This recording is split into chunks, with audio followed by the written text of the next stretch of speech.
নমস্কাৰ বন্ধুসকল, আসাম ফাৰ্মিং চেনেললৈ আকৌ আপোনালোকক নতুন ভিডিঅ' এটালৈ স্বাগতম জনাইছোঁ।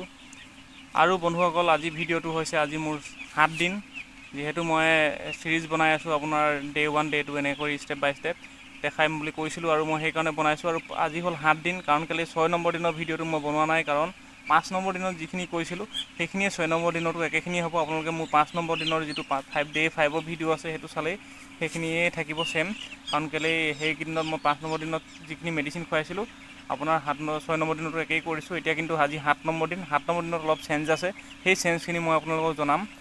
7 নম্বৰ দিনত আমি কৰিবলগীয়া কামখিনি হ'ল, 7 নম্বৰ দিনত ইহঁতক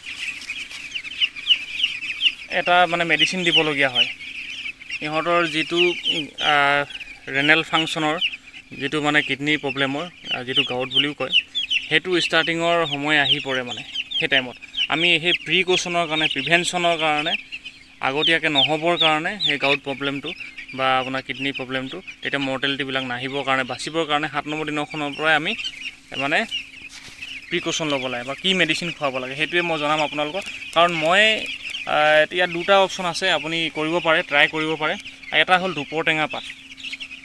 দুপৰটেঙা পাত আপুনি 21 খিলা, যদি আমাৰ 1600 মুৰ্গীৰ কাৰণে বা 1500 মুৰ্গীৰ কাৰণে কি হয়, আমি 21 খিলা দুপৰটেঙা পাত ৰাতিপুৱা আপুনি ভালকৈ মিক্সিত পিচি লৈ তাৰ পানীখিনি যিখিনি চেপি লৈ ৰসখিনি পানী 20 লিটাৰমান পানীত মিলাই লগত গুড় অলপ দি, গুড় দিলে কি হয়, আপোনাৰ খোৱা গুড়টো দিলে অলপ মিঠা মিঠা হয়, আৰু সেই তেতিয়া আমি সেই ৰাতিপুৱা 12টা বজাৰ আগে আগে খুৱাই শেষ কৰিব লাগে। এনেকৈ আপুনি 3 দিন বা 2 দিন তেনেকৈ দিলে আমাৰ সেই যিটো ৰেনেল ফাংচনৰ যিটো গাউটৰ প্ৰব্লেমটো হয়, সেই প্ৰব্লেমটো ভাল হয় বা নহয়, হ'বলৈ চান্স নাথাকে। আৰু লগতে আপুনি আৰু এটা মেডিচিনো দিব পাৰে, এইটো যদি নিদিয়ে, যদি কাৰোবাৰ দুপৰটেঙা চিনি নাপায় বা কোনোবাই যদি দিব নোখোজে, তো সেইটো হৈছে আপোনাৰ এইটো নেফ্ৰটেক বুলি কয়, দেখিছে এইটো নেফ্ৰটেক। এই বস্তুটোৱে, এই মেডিচিনটো আপুনি 1 লিটাৰ পানীত 1 ml কৰি মিলাই দিব লাগে। আৰু ইয়াৰ এইটো 1 লিটাৰৰ হয়। মই যিহেতু হ'ল মোৰ এইটো অনা বহু দিন হৈ গ'ল, মই আজিৰ পৰা 3টা বেচৰ আগতে আনিছিলোঁ। এই মেডিচিনটো আছে এতিয়াও বৰ্তমান, মই ইমান বেছিকৈ ইউজ নকৰাৰ কাৰণে মই বিশেষকৈ দুপৰটেঙা পাতেই ইউজ কৰোঁ। কিন্তু এইবাৰ মই আজি দিলোঁ, আজি 7 নম্বৰ দিন হয়, আৰু সেইকাৰণে আপোনালোককো মই জনাবলৈ বিচাৰিলোঁ, যিহেতু গৰমটো বেছি পৰিছে এতিয়া, আৰু এইটো আহি যাব চান্স আছে। সেইকাৰণে মই 7 দিনৰ দিনা আজি পানীত মই এতিয়া ৰাতিপুৱা সময়ত পানী দিলোঁ, আপোনাৰ 120 লিটাৰ পানী দিছোঁ। এই মেনুৱেল ড্ৰিংকাৰবিলাকত দেখিছে আপোনালোকে, আৰু ইয়াতে 120 ml মিলাই কিনি খুব মতে গুলি ল'লোঁ, গুলি কিনি এতিয়া দিছোঁ। ৰাতিও দিব পাৰে, দিনতো দিব পাৰে, কোনো অসুবিধা নাই এইটো। কিন্তু দুপৰটেঙা পাতটো হ'লে আমি ৰাতিপুৱা কিন্তু 12টা বজাৰ আগত খুৱাই শেষ কৰিব পাৰিব লাগে, তাতকৈ পিছত নোখোৱাব, কাৰণ কেলৈ এইটো প্ৰয়োজনহে হৈ যাব। তাৰপিছতে আৰু কি হয়, আমাৰ 7 দিনৰ দিনা আমি এনেই 4 দিনতো এটা স্প্ৰে মাৰিব লাগে, সেইটো মই থাকি গ'ল যোৱাবাৰ কৰোঁতে, প্ৰিচাইড বুলি কয় আমাৰ এইটো কোম্পানীয়ে দিয়া। কিন্তু আপোনালোকেও যিকোনো বীজাণুনাশক স্প্ৰে কৰিব পাৰে ফাৰ্মত, পোৱালিবোৰ গাত। আৰু মই এই মোৰ পোৱালিখিনি গাত আজিও এতিয়া এই জাষ্ট অলপ আগতে স্প্ৰে কৰিছোঁ, চব তিতি আছে, গোটেই গাত স্প্ৰে কৰিছোঁ। কিয় স্প্ৰে কৰিছোঁ গাত, যাতে কিবা বীজাণু যদি থাকে সেইবিলাক যাতে ধ্বংস হৈ যায়, সেইকাৰণে।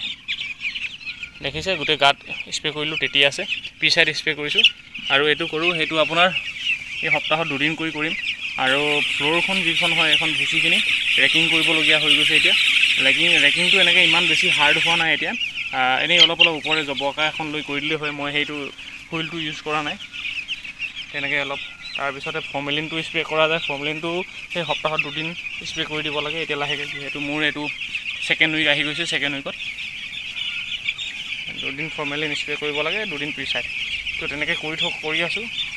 তো সেই 7 নম্বৰ দিনত সেইখিনিয়ে কৰিব লাগে, বাকী দানা পানীটো ছেম থাকিব। আৰু মেডিচিন বুলিবলৈ মই আপোনাক এইটো জনালোৱেই। তাৰপিছতে বেলেগ এই 9 দিনৰ যিটো ভেকচিন হয়, সেই 9 দিনৰ ভেকচিনটো দিব লাগিব, আৰু সেইটো মই আপোনালোকক সেইটো এটা ভিডিঅ' বনাম। কিন্তু 8 দিনৰ ভিডিঅ'টো নবনাওঁ, কাৰণ কেলৈ 8 দিনতো সেই একেই থাকিব। 8 দিনতো মই এই নেফ্ৰটেকটোৱে খুৱাম এইবাৰ। 8 দিনত 7, 8, 9 3 দিন খুৱাম, 3 দিন খুৱাই কিনি এৰি দিম। তাৰপিছত 9 দিনৰ দিনা মই কিন্তু এইটো স্পেচটো আৰু দিব লাগিব, গোটেই হ'ল ঘৰটোত, ঘৰটোৰ এফালত যিটো বৰ্ডাৰ বেৰ ছাইডৰ বেৰখনৰ পৰা এইফালে ছাইডৰ বেৰখনলৈকে দিম। মই এতিয়া যিহেতু ভুচি পাৰি দিলোঁ আগতীয়াকৈ, আৰু ভুচি পাৰি মই ইয়াত প্ৰিচাইড আজি এইফালে যিহেতু মাৰিছিলোঁৱেই, তো এইখিনিতো প্ৰিচাইড স্প্ৰে কৰি দিলোঁ। এতিয়া অহাকালিলৈ 9 দিনৰ দিনা মই স্পেচটো দি দিম ইহঁতক। তো সেইখিনিয়ে কথা, বাকী দানা পানী তেনেকৈ গৈ থাকিলে হৈ গ'ল। আৰু কোনো ধৰণৰ প্ৰব্লেম যদি নহয় ঠিকে আছে। মৰ্টেলিটি বুলিব ক'বলৈ গ'লে মোৰ যোৱাকালি আৰু পৰহি ৰাতি মিলাই কিনি 6টা মৰ্টেলিটি আছে এতিয়াও।